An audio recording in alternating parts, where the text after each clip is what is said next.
Welcome to week 36 of the Chronological Bible Teachings Bible Literacy Movement.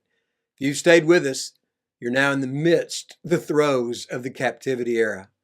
Jeremiah has sung his lamentations, and the people now are in two groups, the exiles along the river Chebar and Daniel in the court of the king. The focus is on two prophets who speak. Daniel speaks to Nebuchadnezzar, warns him of his pride, but Nebuchadnezzar doesn't listen until it's too late. And Nebuchadnezzar's sanity is returned when he confesses at the greatness of our God. God uses him to confess that greatness. Daniel speaks to his grandson, Belshazzar, the co-ruler with Nabonidus. And Belshazzar, in his folly, honors the gods of wood and stone and takes the treasures from the house of the Lord, the vessels of gold and silver, and drinks out of them, mocking the living God, the God who will not be mocked. He, in turn, writes on the wall with just a hand. Belshazzar's knees tremble, and he calls for a reading. And Daniel interprets the dream. Mene, mene, tekel, pharsin. You've been weighed in the balances and found wanting. This phrase, found wanting, Paul picks up, and he uses it in an amazing passage in Romans 3:23. For all have sinned and are found wanting of the glory of God. They're too light, just like Belshazzar was too light.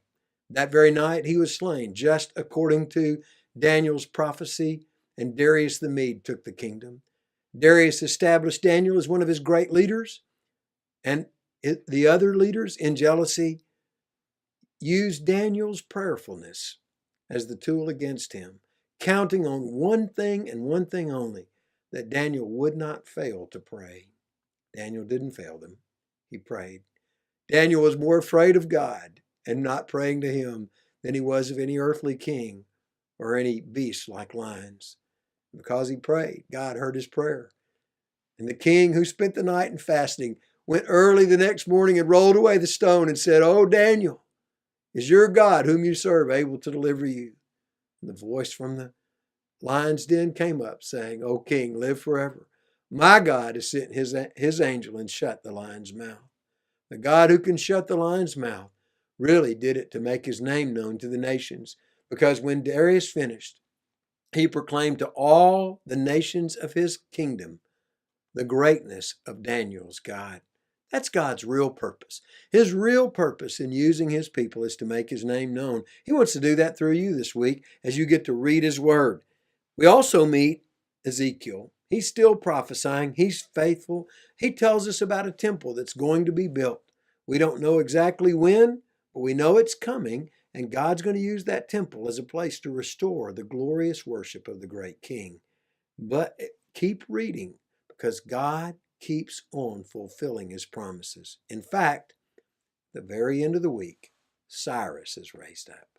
And Cyrus, prophesied by Isaiah long back, commands that the Israelites return to their land and rebuild their city.